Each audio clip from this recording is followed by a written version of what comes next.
Alright guys, well this is a part 2 of this Pro 21, and I saved you the suspense or whatever you want to call it of cleaning the whole thing on camera because that was a pretty tedious task. But basically just hot soapy water and some methyl hydrate and some fresh castor oil, which I got here, and it turned out pretty good. So I'm going to stab it back together here, well, halfway I guess.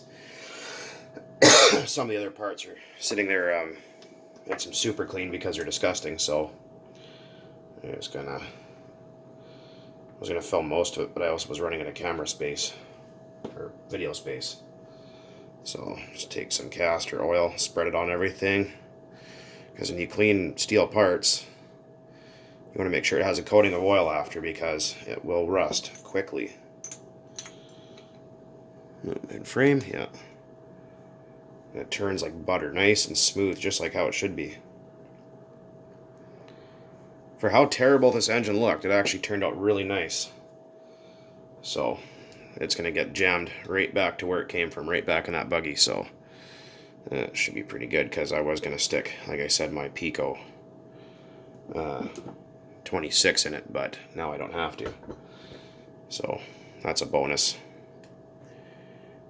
Yeah, like I said, when you're putting these things together, you want to make sure there's oil, because I mean these are the high stressed parts, right? So you want to make sure there's oil in the wrist pin. You got some oil here, oil there, kind of oil everywhere. You don't have to fill the thing with oil, but you want to use a good quality castor oil. I'm using Klotz. You can use whatever you want. And the open side of the piston with a notch in it faces towards the front this way. So, and I'm going to slide the piston up into the block. Let's see if I can get it here. Sometimes these things are kind of tricky.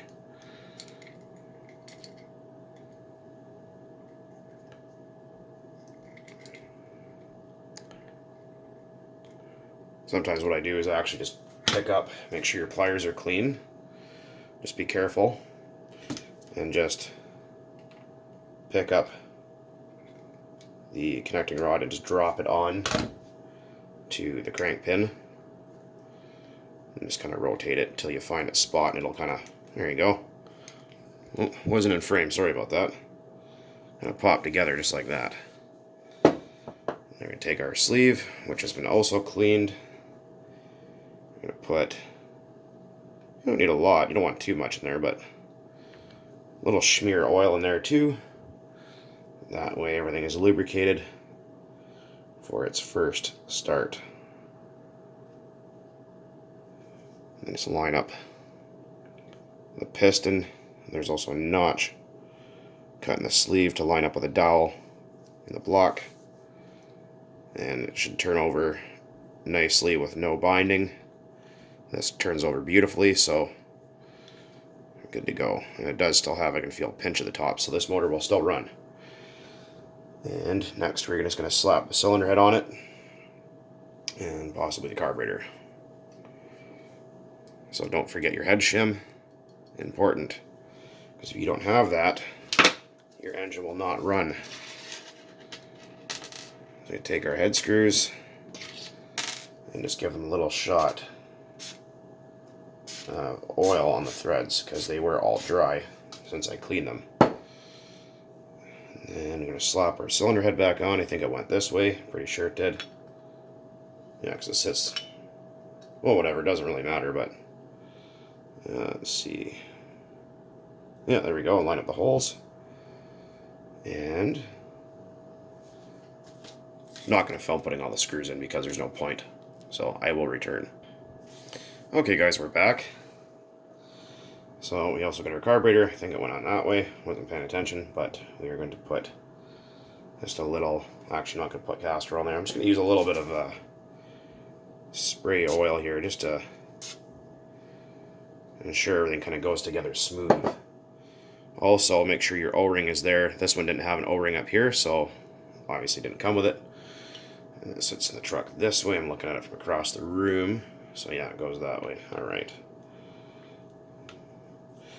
People often ask, can you switch the carburetor position? Sure you can. You can switch it any position you want it to be. I'm just going to line up these little grabbers in here and push that down. Make sure you push it all the way down. It seats in there nice. Like that. Oh, wrong screwdriver.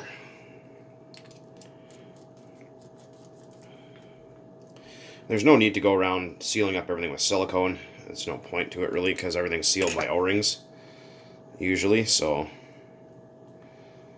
there's most of it. The other part, I will put that together on camera just because I just have to grab it and dry it off. It's just sitting in the sink right now, so give me a minute.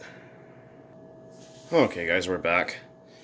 I just had to quickly clean that up. So we're going to put this guy together, which is a starter shaft. The pull starter I'm not going to put on right now because it's kind of got its own problems. It's all stuck and gummed up, so we're going to deal with that after. But we're going to slap the pull starter or starter assembly in. So just hit that with a little bit of oil. Make sure your O-ring isn't cracked or torn, damaged. Make sure it's still soft and flexible. And just wipe some oil on all the steel parts, because like I said, these parts will rust quickly, so you want some kind of protectant on there. And you can use WD-40 for protecting metal parts, but the downside is it does evaporate, leaving parts dry, which you shouldn't be using WD-40 inside RC engines anyways, and that might look like it's wrong, but it's actually not.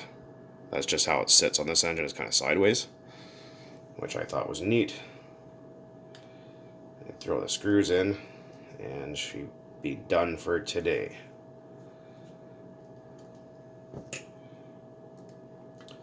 And next, what I got to do in the truck, like I said, is order a bearing set, because the bearings are kind of crunchy. Change all the diff oil, shock oil, throw some new electronics on it, maybe get some new wheels and tires for it and call it a day, because those ones are all kind of screwed up from sitting for a long time. But the only thing this car was actually missing was 4 screws to hold the engine down. That was all. So make sure these are tight but not over tightened. Alright, there we are. There's the Pro 21.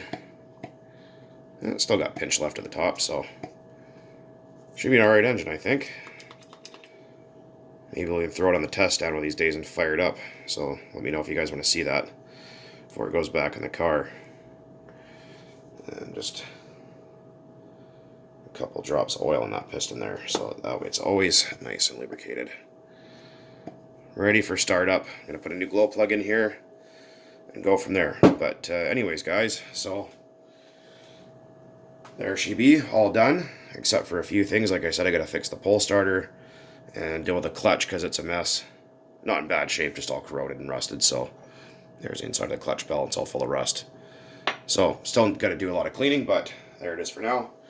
So that being said, I'm going to end this video, and you guys have yourself a good one. And keep burning nitro, and keep your eye out for more updates about the EB4. Anyways guys, take it easy.